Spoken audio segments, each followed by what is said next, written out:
Você é lembrado profeticamente pelas regras que quebra. A história é uma longa procissão de ideias loucas, assim como a Nike, que saiu de uma ideia maluca para uma empresa avaliada em 100 bilhões de dólares e a marca de vestuário mais icônica e valiosa do mundo em 2023.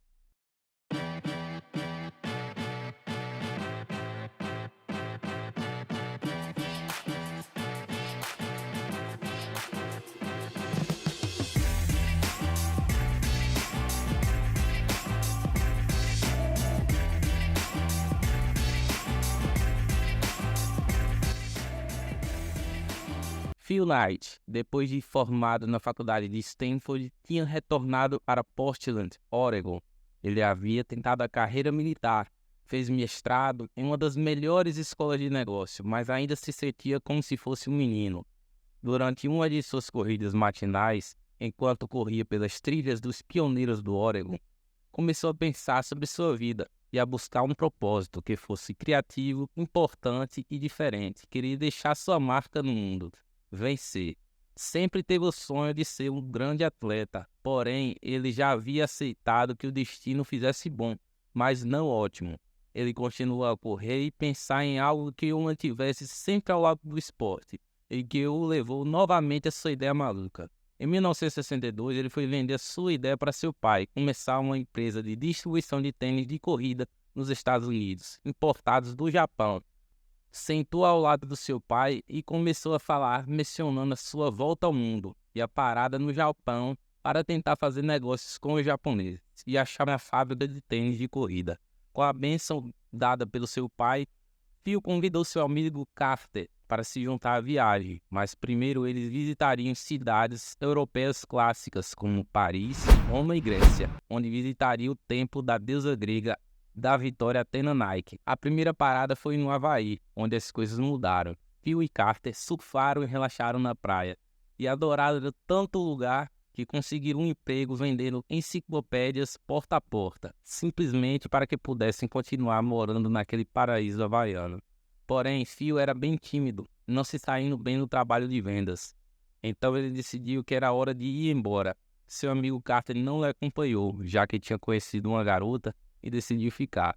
Ele então se despediu de Carter e continuou sua viagem sozinho. Era hora de ir embora para o Japão e levar seu sonho a sério. Em Tóquio, ele procurou a Importer, dois ex-soldados americanos especializados em importar produtos japoneses. Knight então mostrou seu interesse em importar tênis de uma marca que se chamava Tiger, fabricada por uma empresa japonesa chamada Onitsuka. Ele não apenas gostou do design, os tênis atendiam aos dois critérios principais que Phil precisava. Eles eram claramente tênis de alta qualidade e ainda assim relativamente baratos. Phil então conseguiu uma reunião com os executivos da Onitsuka. Antes, comprou um exemplar do livro Como Fazer Negócios com os Japoneses e memorizou o máximo de informações que pôde. Apesar de Phil não ter experiência no negócio, ele se apresentou na reunião como distribuidor de calçados na América, que iria ajudar a comercializar seus sapatos nos Estados Unidos. Acontece que a Onitsuka já estava procurando uma maneira de vender sapatos na América, então eles ficaram realmente muito entusiasmados quando Phil veio até eles com a mesma ideia. Talvez seja por isso que eles estavam dispostos a ignorar o fato de que ele parecia ter acabado de sair da faculdade, o que realmente era verdade. Mas apesar de ter se formado recentemente na casa dos 20 anos, com nenhuma experiência real em administrar um negócio, Phil havia memorizado muitos fatos e estatísticas sobre o mercado de calçados americanos em seu trabalho na universidade. Então, ele basicamente foi capaz de recitar partes de sua apresentação durante a reunião. Então, parecia que ele sabia completamente o que queria. Os agentes japoneses ficaram impressionados. No entanto, um deles fez uma pergunta muito simples: qual é o nome da sua empresa? Phil de repente sentiu seu coração bater mais rápido. É claro, a verdade é que Phil não tinha um nome de uma empresa, porque na verdade ele não tinha uma empresa. Ele só teve a ideia maluca de importar sapatos japoneses para a América. A mente de Phil começou a correr. Por uma fração de segundos, ele se sentiu completamente perdido. Ele só queria voltar para casa, dos seus pais. E foi aí que sua mente, de repente, lembrou-se das fitas azuis de sua infância, que ele costumava pendurar na parede. Após um segundo de pausa, Phil respondeu: senhores, eu represento a Blue Ribbon Sports de Portland, Oregon. Ele meio que deixou escapar o nome do nada, já que na verdade ele nunca tinha esperado chegar tão longe. Mas depois de inventar o nome de uma empresa, Phil sentiu sua confiança aumentar e passou a explicar o tamanho do mercado americano, como e por que os sapatos Tiger eram diferentes do que eles tinham na América, o que significava que haveria uma grande oportunidade se a Onitsuka e ele se juntassem. A empresa japonesa estava tão entusiasmada que basicamente começaram a apresentar propostas a Phil e perguntaram-lhe se ele seria seu parceiro de distribuição nos Estados Unidos. Phil, obviamente, concordou, então ele pediu que enviasse algumas amostras para seu endereço na América. Parecia que a ideia maluca de Phil não era tão maluca assim e estava prestes a se tornar realidade. Para comemorar o negócio fechado, Phil decidiu escalar o Monte Fuji, uma grande experiência, e então retomou sua viagem de volta ao mundo. Passou pela Ásia, Oriente Médio, Egito, Europa, e então chegou aos Estados Unidos. Esperou 1, 2, 3, 4 meses. O tempo continuou passando e nenhum tênis de amostra chegou. Phil não conseguia entender. Ele havia retornado para a América tão animado e otimista, porque parecia que seu encontro com o fabricante japonês de calçados tinha ocorrido tão bem. Então ele escreveu para eles para descobrir o que realmente estava acontecendo com as amostras. Que ele havia pago $50 para vir essas amostras. Ele então recebeu uma carta de volta dizendo que as amostras viriam em mais alguns dias. Phil estava de volta à casa de seus pais e então mostrou a carta para seu pai, que apenas riu e disse ao filho que os $50 já eram. Phil realmente teria sido enganado. Deprimido, então, Phil conseguiu um emprego para tentar ganhar algum dinheiro. Ele acabou trabalhando como contador, mas ele realmente não gostou. E de repente, numa manhã, 12 amostras de pares de sapatos chegaram do Japão, na sua porta. Eles finalmente estavam aqui e valeu a pena esperar. Phil estava tão animado que foi ver seu antigo treinador de corrida, Bill Bowerman, para mostrar-lhe os sapatos novos e ver o que ele realmente ia achar. Bowerman era altamente respeitado no mundo da corrida e sempre foi obcecado em melhorar os calçados dos seus atletas. Na verdade, quando Phil estava na universidade, ele notava que Bowerman pegava os calçados dos alunos, cortava-os e fazia ajustes. Por exemplo, adicionava mais amortecimento ou usando mais materiais leves, e depois costurava-los novamente. Às vezes, seus experimentos apenas deixavam seus pés doloridos, mas muitas vezes, Bowerman melhorava os tênis e os tornava os melhores ou mais confortáveis para correr. Uma coisa era certa, Bowerman realmente sabia o que fazia quando se tratava de tênis de corrida, e isso é porque Phil estava tão interessado em ouvir sua opinião sobre os novos tênis de corrida japoneses. Surpreendentemente, Bowerman gostou tanto dos tênis de corrida que se ofereceu para ser um parceiro de negócio de Phil. E Bowerman era basicamente o parceiro perfeito, já que ele passava a vida treinando atletas, era um dos melhores treinadores de atletismo, o mais experiente, com inúmeros recordes, e ele era obcecado pela construção de tênis de corrida.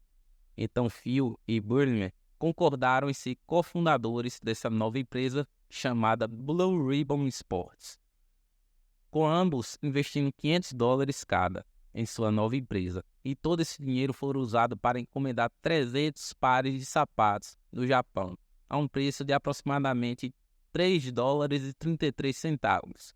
Phil também escreveu uma carta para a Onitsuka perguntando se a Blue Ribbon Sports poderia ser distribuidora exclusiva destes sapatos Tiger na costa oeste dos Estados Unidos.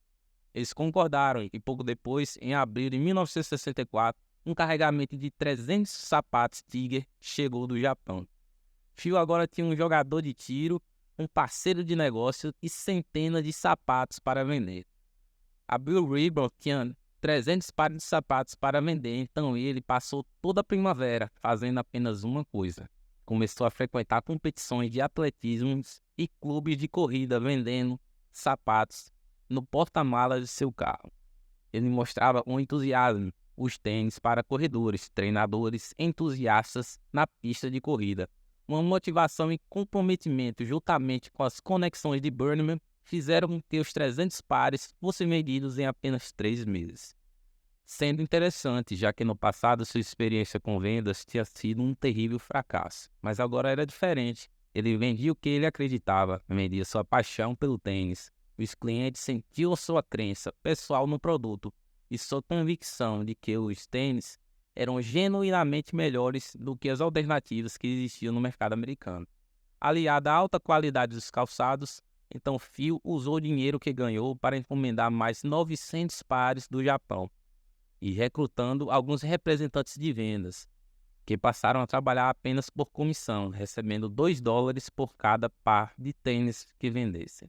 Então eles dirigiram por toda a América para todos os encontros de ensino médio e superior que pudessem.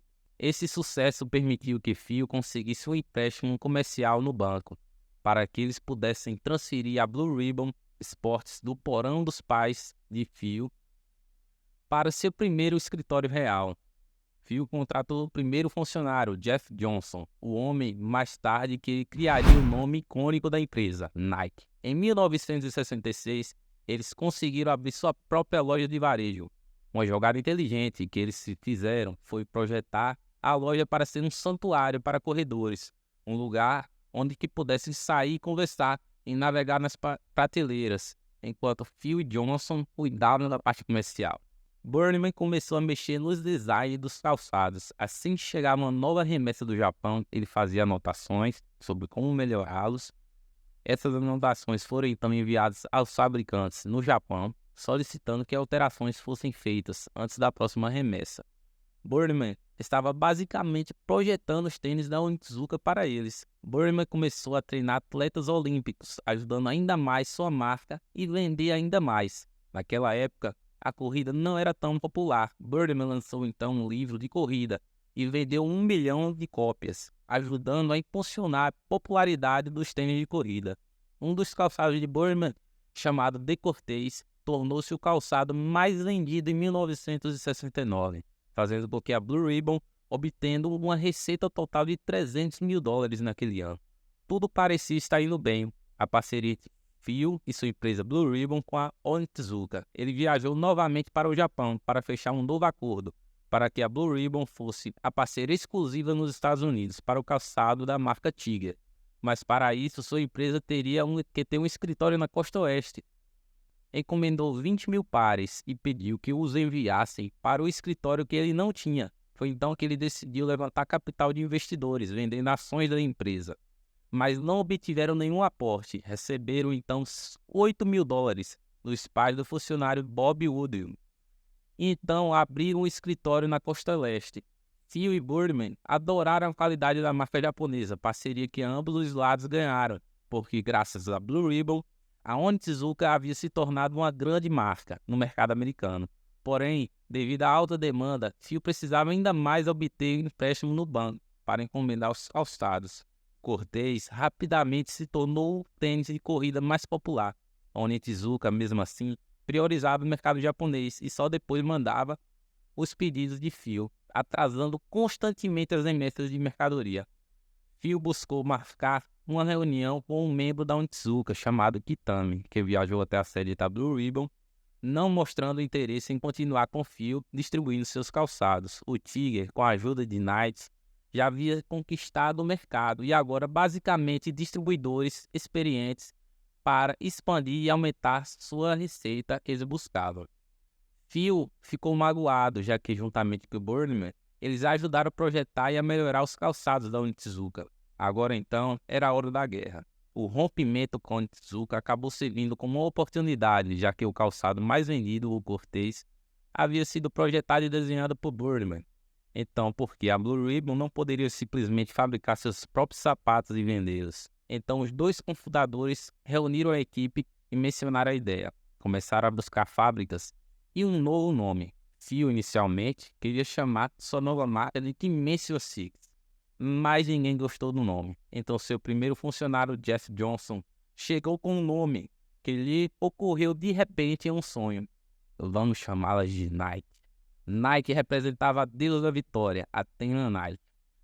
Phil então se lembrou da sua visita ao templo da deusa grega em sua volta ao mundo. Uma grande sacada, uma marca de artigos esportivos representando a vitória. Phil não gostou muito do nome, mas como estava sem tempo, optou por utilizá-lo. Para a criação do logo, eles recrutaram uma estudante de design gráfico de uma universidade de marketing próxima para criá-lo. Ela então criou o icônico swoosh, recebendo apenas $35 por isso. Agora, com o logotipo pronto, Phil precisava de um fabricante de calçados que produzisse seus calçados com alta qualidade e a um preço acessível. Eles já tinham um design, era basicamente uma nova versão do popular Cortez. Eles buscaram vários fabricantes, mas todos testados inicialmente pareciam ter problemas com o controle de qualidade. O seu time também estavam preocupados por não conseguirem mais comprar os calçados da Onitsuka e distribuí-los, mas Phil, em uma das reuniões, encorajou e motivou seus funcionários, que era a libertação da Blue Ribbon, para seguir seu próprio caminho e vender seus próprios calçados. Foi então que eles buscaram não só uma fábrica, mas várias, para não ficar em uma situação igual aos acordos com a Onitsuka. Ambos foram ao tribunal. A Onitsuka alegava que a Blue Ribbon tinha quebrado o contrato criando essa nova marca Nike. Porém, Phil alegou que a Onitsuka já havia quebrado o contrato quando foram buscar outros fornecedores. No final das contas, fecharam um acordo em que a Onitsuka pagou a indenização à Blue Ribbon. Em 1971, a empresa Blue Ribbon tornou-se oficialmente Nike. E neste ano alcançou a marca de $1 milhão em vendas. E a partir de então começou sua expansão ao redor do mundo. Em 1972, a Nike obteve um grande destaque nas Olimpíadas, dando-lhes muita exposição no cenário global. A receita aumentou rapidamente para $14 milhões em 1976 e depois dobrou em apenas um ano, 28 milhões em 1977, abrindo novas fábricas em todo o mundo e continuou investindo tudo em mais crescimento e estava funcionando, se tornando uma declaração de moda. No entanto, seu sucesso estava sendo invejado por seus concorrentes que estavam planejando um momento para tentar derrubar a empresa. A Nike estava voando, as vendas foram incríveis, o boca a boca foi positivo e suas disputas legais ficaram para trás, porém continuava sem caixa na empresa. Todo o faturamento era reinvestido em mais crescimento e continuava a levantar dinheiro em bancos para pedir ainda mais sapatos, abrir lojas e contratar funcionários. Para Phil era crescer ou morrer. Para ajudar na expansão, Phil então estava pensando em abrir o capital da empresa, já que dessa vez a Nike estava mundialmente conhecida. Mas então, certa manhã, ele recebeu uma carta que mudou tudo. Uma carta do Serviço de Alfândega dos Estados Unidos, alegando que a Nike lhes devia $25 milhões, um valor que poderia tirá-los do negócio para sempre. A verdadeira razão por trás era surpreendente. Seus concorrentes americanos como a Converse e a Keds foram até Washington e pressionaram a alfândega em aplicar uma lei arcaica criada na Grande Depressão, que um calçado semelhante fabricado no exterior deveria pagar uma taxa de importação de 20% sobre o preço da venda dos concorrentes, uma lei nacionalista que fazia com que incentivassem a fabricação em solo americano. Os concorrentes da Nike se juntaram com o governo para fazer cumprir essa regra. Seus concorrentes então começaram a fazer uma cópia dos calçados da Nike e vendê-los com preços extremamente elevados, criando assim uma alternativa americana. Como os tênis da Nike estavam sendo fabricados no Japão, foram atingidos por altas taxas de importação, devido ao preço de venda americano. Phil estava sendo obrigado a pagar $6 por par. E não só isso, para piorar, estava sendo cobrado as taxas retroativas de até 3 anos atrás. Phil então contratou os melhores advogados e foi à luta. Um processo que durou 3 anos contra o governo dos Estados Unidos e seus concorrentes. A Nike fazia comerciais contando sua história, mostrando seus produtos e mencionando o processo que estava enfrentando no tribunal para motivar seus clientes e deixá-los do seu lado. E funcionou. Phil mostrou que lutaria pela sua empresa e nada, e nem os burocratas do governo iria pará-lo.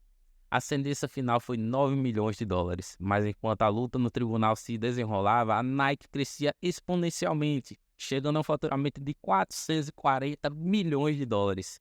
Então, eles podiam se dar ao luxo de resolver esse problema e seguir em frente. Foi um susto que deixou a empresa ainda mais forte. E agora era tempo de boas notícias, de colher os frutos. Em 1980, a Nike abriu capital, tornando-se uma empresa pública, o que efetivamente eliminou completamente seus problemas com fluxo de caixa e permitiu que acelerasse ainda mais seu crescimento.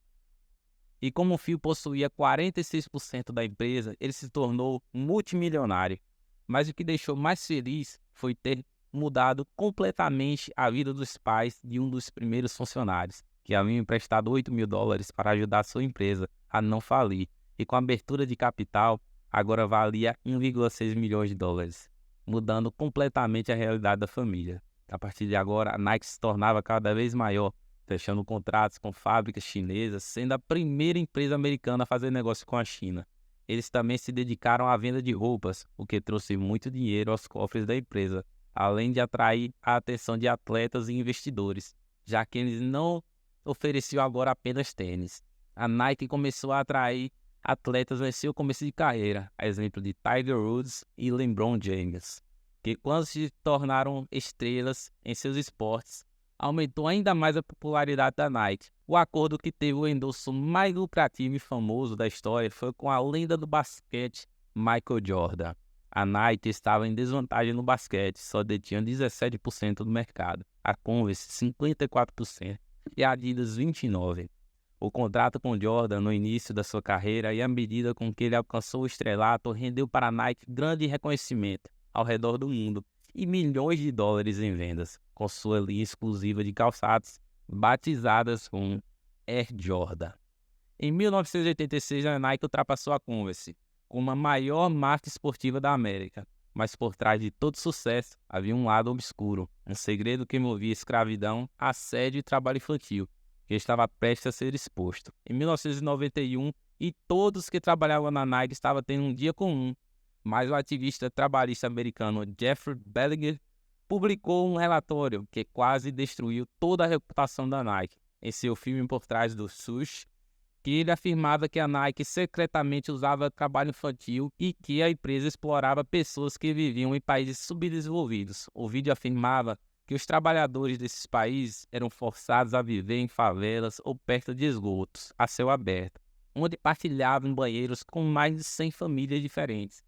Riscos durante o horário de trabalho, foi-lhes negado o acesso à água potável ou ao banheiro, e no final do dia apenas teriam passado por todos os tratamentos desumanos, recebiam o valor de $1,25 por dia. Em 2001, um documentário da BBC descobriu o uso do trabalho infantil em más condições de trabalho em uma fábrica cambojana usada pela Nike. O documento se concentrava em 6 meninas que trabalhavam 7 dias por semana, muitas vezes 16 horas por dia.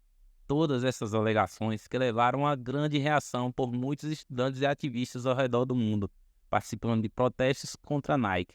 Algumas pessoas pediram o boicote a todos os seus produtos, e várias universidades cortaram laços com a marca de calçados. As vendas caíram completamente, as ações da Nike caíram 15%, com a empresa sendo retratada na mídia como uma empresa disposta a explorar os trabalhadores e privá-los de seu salário básico necessário para se sustentar. Phil Knight sempre esteve em uma posição em que ele e sua empresa eram os mocinhos, mas dessa vez ele estava sendo massacrado pela mídia. Era um desafio diferente. Ele respondeu prometendo que iria garantir pessoalmente as condições para que as fábricas da Nike melhorassem em todo o mundo. Depois disso, a Nike passou a década tentando consertar sua reputação. É claro, a verdade é que a empresa foi basicamente fundada no princípio de encontrar mão de obra barata no exterior, a fim de ser capaz de fabricar os calçados de boa qualidade que fossem mais baratos que os concorrentes. Mas para ser justo, a Nike definitivamente fez mudanças para melhorar significativamente as condições dos trabalhadores estrangeiros, e muitos ativistas dos direitos humanos reconheceram seus esforços para minimizar esses problemas. Phil argumentaria que as fábricas envolvidas nesses escândalos não eram realmente da Nike, eles apenas as alugavam, então a Nike não controlava diretamente essas fábricas. Eles apenas fizeram um acordo com eles, e embora isso não seja uma desculpa, Phil está certo ao dizer que destacar a Nike por usar fábricas exploradoras, perde o panorama geral, que é que inúmeras empresas multinacionais usam mão de obra estrangeira com condições muito questionáveis. Em parte de suas cadeias de fornecimento, muitos dos itens que todos os anos, todos os dias, foram possivelmente produzidos com mão de obra barata, em péssimas condições de trabalho. Um lado mais sombrio, mas o que é particularmente interessante sobre a Nike é como eles conseguiram transformar a controvérsia em lucros. A Nike lançou um novo anúncio intitulado como Dream Case, com o ex-jogador da NFL, Colin Kaepernick, com a voz e o rosto de sua nova campanha, basta fazer isso. O próprio Kaepernick postou uma foto em close de seu rosto, preto e branco, com as palavras "acredita em algo, mesmo que isso signifique sacrificar tudo". A declaração era referência a uma polêmica que começou em 2016, quando o próprio Kaepernick desencadeou um escândalo político ao se ajoelhar durante o hino nacional dos Estados Unidos para protestar contra a injustiça racial e a brutalidade policial na América. Muitas pessoas, incluindo o então presidente Donald Trump, afirmaram que Kaepernick estava desrespeitando a bandeira e o país. Então a parceria da Nike com Colin foi controversa. Para dizer ou pelo menos, o preço de suas ações caiu imediatamente 2,5% e muitas pessoas nos Estados Unidos destruíram seus tênis Nike e declararam um boicote à empresa. Mas então algo interessante aconteceu. Muitas pessoas compartilhavam o mesmo sentimento por trás do tema do anúncio da Nike, aparecendo do lado deles, e muitas pessoas começaram a comprar e usar os produtos Nike como uma demonstração de apoio, graças ao movimento de marketing controverso e ousado. A Nike recebeu mais atenção do que nunca e quebrou muitos recordes, ganhando 6 bilhões de dólares em valor de marca, 163 milhões em mídia e um aumento adicional de 31% em vendas. A campanha também rendeu à Nike seu primeiro Emmy desde 2002, pelo comercial mais destacado de 2019. Após 40 anos, Phil deixou o cargo de CEO da Nike. Sua história é notável e serve de motivação e incentivo para milhares de empreendedores em todo o mundo. Como um jovem de 25 anos foi até o Japão perseguir e concretizar seu sonho de realizar sua ideia maluca de vender tênis de corrida e, por fim, construir a maior marca esportiva do mundo. O momento nunca é perfeito. Às vezes, precisamos dar um salto de fé. Ou, nas palavras da Nike, "Just do it".